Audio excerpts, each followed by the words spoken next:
कि आप ये मान के चलें जमीन के नीचे परिस्थिति बहुत गंभीर है, इतनी गंभीर है कि सार्वजनिक नहीं करना चाहता, इससे आपका शत्रु और मजबूत ना हो जाए। मैं आप पर्सनल मीटिंग में उसे बताता रहता हूं, हालात बहुत अच्छे नहीं हैं, बहुत अच्छे हालात नहीं हैं, इसलिए जल्दबाजी मत कीजिए, निजी स्वार्थों को ऊपर मत लाइए। ये स्थिति अगर 50 साल तक नहीं रही तो हम में से कोई नहीं रहने वाला है, बहुत बुरी स्थिति है अंदर। इसलिए जो ठेकेदार घूम रहे हैं वो ये बात नहीं बताएं, क्योंकि उनको भी अपनी दुकान चलानी है, मुझे कोई दुकान नहीं चलानी, कोई दुकान नहीं चलानी। इसलिए इसको बनाए रखिए। जिन लोगों के अंदर इस किस्म की भावना पनपे, उसको आप कैसे रोक सकते हैं, उससे बातचीत करिए, उसको समझाइए। और आपके तो इतिहास में हजारों मिसालें हैं। BR अम्बेडकर के बारे में कुछ लोग लेकर के सुबह से शाम तक महाराष्ट्र में घूमते रहते हैं, उनका नाम लेके बहुत कुछ कहते हैं। BR अम्बेडकर की किताब इस हॉल में जितने लोग बैठे हैं उसका हिंदी संस्करण भी है और इंग्लिश भी है।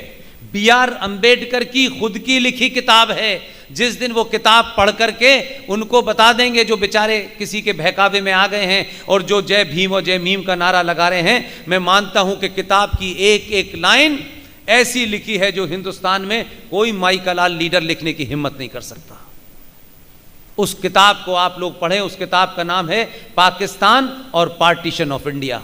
उस किताब के पेज नंबर 335, 337, 341 इन सब को पढ़ डालें। जब उनसे पूछा गया कि आपका इस्लाम के बारे में क्या ख्याल है, उन्होंने कहा इस्लाम एक बंद दरवाज़ा है जो सिर्फ भाईचारे की बात अपने भाइयों से करता है, दूसरों से नहीं करता। इस्लाम के बारे में अंबेडकर ने जो कहा है आज के बड़े से बड़ा लीडर नहीं कह सकता। इसलिए भले ही जब आपको पद की चिंता होती है तो आपकी बातचीत में झूठ आने लगता है, मक्कारी आने लगती है। अंबेडकर को न राष्ट्रपति बनना था न प्रधानमंत्री बनना था, उस वक्त भी वो सच बोला। और आपके आदमी के बारे में तो उसने बहुत कड़वा सच बोला है। BBC का इंटरव्यू देख लीजिए। BR अम्बेडकर ने कहा मैं इसे कोई महात्मा नहीं मानता। उन्होंने कहा कि महात्मा गांधी के नाम से अगर छुट्टी न की जाती तो इस आदमी को कोई पूछता भी नहीं। एक आंदोलन में एक थे, लेकिन ऐसा महात्मा मैं नहीं मानता। ही वॉज नॉट ए महात्मा। ये आज कह देंगे तो शाम तक पता चला जेल हो जाएगी। सच बोलिए, सच के अलावा कुछ मत करिए। किसी को मारने गाली देने की आवश्यकता नहीं है। आपने ऐसे लोगों को भेजते रहिए जो उसे गाली देते हैं और वो हंसता है। वो गाली दे के भी परेशान है, इसकी हंसी से भी परेशान है। उत्तर प्रदेश में सोच रहे थे कि इस बार उससे पीछा छूट जाएगा, वो दोबारा आ गया है और होड़ लग गई है। एक आदमी कांग्रेस में रहता है तो वहां सेकुलर होता है, भारतीय जनता पार्टी में आए। भारतीय जनता पार्टी का कोई प्रताप नहीं है, ये गलतफहमी ना हो बीजेपी को। ये उसके अंदर का चरित्र है कि इस समय अगर देश के मुख्यमंत्रियों में सपाट बात करने वाला, दो टूक बात करने वाला बात ही नहीं करता है। 300 एकड़ पे रोहिंग्या ने रात में एक्शन कराया। रोहिंग्या से कहा जमीन खाली करो, बोले हम कहां जाएं, बोले जहां से आए थे वहीं जाओ। आसाम का मुख्यमंत्री हेमंत विश्व शर्मा जिस अंदाज में काम कर रहा है, अगर 5% भी मुख्यमंत्री हो गए तो ये जो घूम रहे हैं छोटे भाई का पजामा बड़े भाई का कुर्ता पहने, ध्यान रखिएगा। ये जहां से आए हैं वहीं चले जाएंगे। ये खजूर तोड़ेंगे ऊंट की पीठ पे खड़े होकर के। इसलिए सच बोलिए, सच, दो ही सच बोलिए। सारे धर्म बराबर कभी नहीं हो सकते। धर्म दुनिया में एक ही था, एक ही है, एक ही रहेगा। उसका नाम है सनातन। प्रकृति का नियम है। जो मजहब जब पैदा हुआ है उसका रहनुमा पैदा हुआ है, उसके जाने की भी डेट है, उसके मरने की भी डेट है। यह प्रकृति का नियम है। जो पैदा हुआ है उसको एक ना एक दिन मरना है। सनातन पैदा ही नहीं हुआ तो उसके मरने का इंतजार कैसा है। इसलिए मां बहने कथावाचकों की झूठी कथाएं न सुने। और आपकी धरती से कह रहा हूं, मुझे किसी से लेना ही नहीं है कुछ। इसलिए मैं ये नहीं जानना चाहता कि जिन्हें कुछ पता नहीं है वो ये कह रहे हैं सारे धर्म बराबर हैं। दुनिया में ये मुमकिन ही नहीं हो सकता। एक नरेटिव चला पूरी दुनिया में, आज सारी दुनिया पूछ रही है बार बार। एक नरेटिव चला, Islam is a religion of peace. वो ईमानदार लोग हैं, कम पढ़े लिखे हैं, तब भी उन्होंने पीस की स्पेलिंग सही बताई। आप ज्यादा पढ़ गए थे इसलिए पीस की स्पेलिंग गलत समझ रहे हैं। प्रॉफिट मोहम्मद, उनके दामाद इमाम अली, यह हिस्ट्री का हिस्सा है, इसका मजहब से कोई लेना देना नहीं है।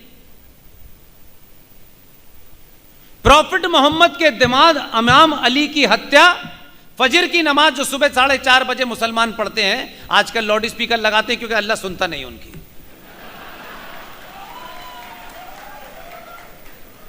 फजर की नमाज में अली प्रॉफिट मोहम्मद के दामाद जब सजदे में गए नमाज पढ़ने के लिए तो उनकी गर्दन काट दी। प्रॉफिट मोहम्मद की एक ही बेटी थी, शादियां 13 थी। उनकी एक बेटी थी फातिमा। बीवी फातिमा का घर जला करके बीवी फातिमा की हत्या भी उन्हीं के लोगों ने की। प्रॉफिट मोहम्मद के बाद जितने भी खलीफा आए, पहला खलीफा अबू बकर, उसकी हत्या, उस्मान की हत्या, उमर की हत्या, और प्रॉफिट मोहम्मद के नवासे यानी उनकी बेटी फातिमा के बच्चे हसन हुसैन की हत्या करबला के मैदान में। अल्लाह अकबर नारे तकबीर, पहला कलमा तैयब तैयब माने पाक ला इलाहा इल्लल्लाह करके उनकी गर्दन काटी। वो कहते हैं Islam is religion of piece. इसलिए एहसान भाई की सिवैयों के चक्कर में उल्टी सीधी परिभाषा मत याद रखिए। आपको कम से कम आप खुश नसीब हैं कि दोनों दौर देखे आपने। जिन्होंने नेहरू जी को देखा होगा ऐसे बहुत सारे लोग होंगे। इंदिरा गांधी को भी हमने बचपन में देखा, लेकिन हम एक वो भी दौर देख रहे हैं कि एक आम आदमी तिलक लगाने से शर्माता है, चुटिया रखने से शर्माता है। इसलिए सिंबल अगर ठीक काम कर रहा हो तो दुनिया में बदलाव कैसे होता है। इसी धरती से एक आदमी गया जिनका नाम महात्मा गांधी था। उन्होंने क्या किया बताऊं मैं आपको। यह कहानी इसलिए बताना चाहता हूं कि आपके पास समय नहीं होगा पढ़ने का। आचार्य जेबी कृपलानी ने किताब लिखी है, और वो किताब इसलिए लिखी है कि वो ही गांधी के साथ रहते थे।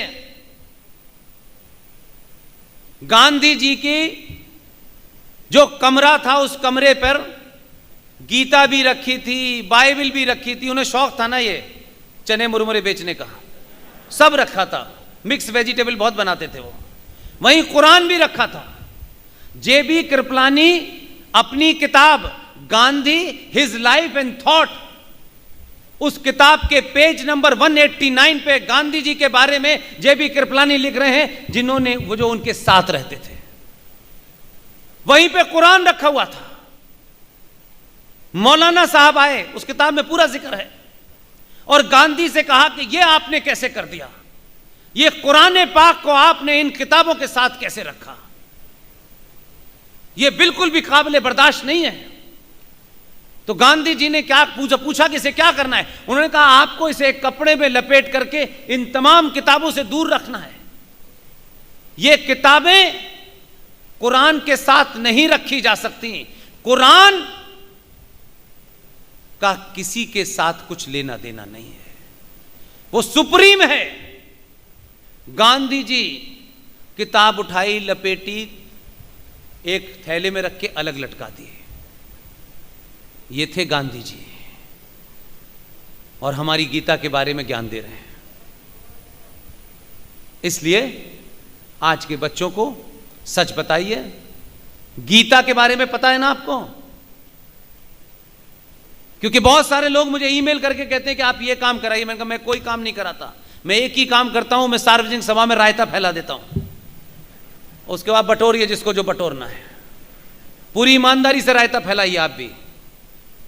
रायता फैला, एक जज साहब समझ गए, 2011 की घटना है, तब यहां से गुजरात से यहां नहीं मानी गए थे, लेकिन उस आदमी की आंख देखिए, उसने उस जस्टिस को बुलाया, मिला चुपचाप, आज तक कोई तस्वीर नहीं है। 14 में जीतने के बाद पहला काम यह किया प्रणब मुखर्जी के पास जाकर के, जिसके बारे में मैं कह चुका हूं। लोगों को पता ही नहीं है कि गीता भारत का राष्ट्रीय ग्रंथ 2011 से घोषित हो चुका है। गीता कोई मजहबी किताब नहीं है। उसको मैं दूसरे तरीके से कहता हूं, जो घर चलाते हैं उन्हें रामायण पढ़नी चाहिए, जिन्हें राष्ट्र चलाना है उन्हें गीता पढ़नी चाहिए। सॉरी, रामायण और गीता के यही फर्क है, और वो पढ़ रहा है और दुनिया को पढ़वा रहा है। आप भी गीता पढ़ें एक बार, आपको अपने कर्तव्यों का बोध होगा और ये लालच और कायरता समाप्त हो जाएगी। और गीता पढ़ेंगे तो भगवान कृष्ण के बारे में ये जो कथाकारों ने एक अजब ड्रामा रचा है, ऐसे कृष्ण जी को बताते हैं कि सबसे छिचोरा लड़का वही था।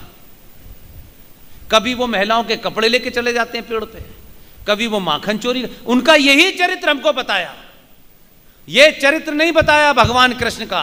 बांसुरी बजाते बजाते जब अर्जुन धनुष बाण उठा करके अधर्मियों के खिलाफ नहीं चला पा रहा था और उसके हाथ पैर कपकपा रहे थे, बार बार वो कृष्ण जी की तरफ देखता था, तो कृष्ण ने कहा धनुष उठा और ये अधर्मी, ये तेरे खिलाफ नहीं, ये राष्ट्र के खिलाफ हैं, इनका डीएनए भी अगर एक है तो इनकी हत्या कर, बस इसके अलावा कुछ नहीं। हम कृष्ण के उस रूप को नहीं बताते। बांसुरी बचाने वाले कृष्ण की बड़ी चर्चा होती है। वही कृष्ण जब हाथ के अंदर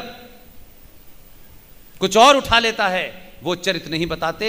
इसलिए माँ बहनों को चाहिए कि भगवान राम का चरित्र पढ़ें तो ये भी पढ़ें कि भगवान राम आदर्श थे, मर्यादा थे, लेकिन उन्होंने भी तीर कमान तान लिया था जब समुद्र उनकी बात नहीं सुन रहा था।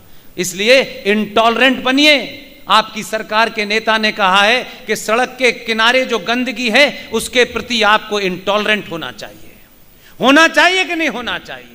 तो इस देश में 20-25 करोड़ गंदगी के गठरे घूम रहे हैं, उसके खिलाफ आपको इंटॉलरेंट होना चाहिए कि नहीं होना चाहिए?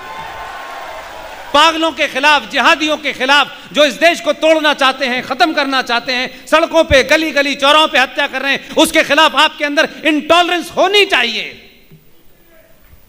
इसलिए कब इंटॉलरेंट होना है, कब सहनशील होना है, ये पाठ पढ़ने के लिए गीता पढ़िए, सब ठीक हो जाएगा। बहुत बहुत धन्यवाद आपका।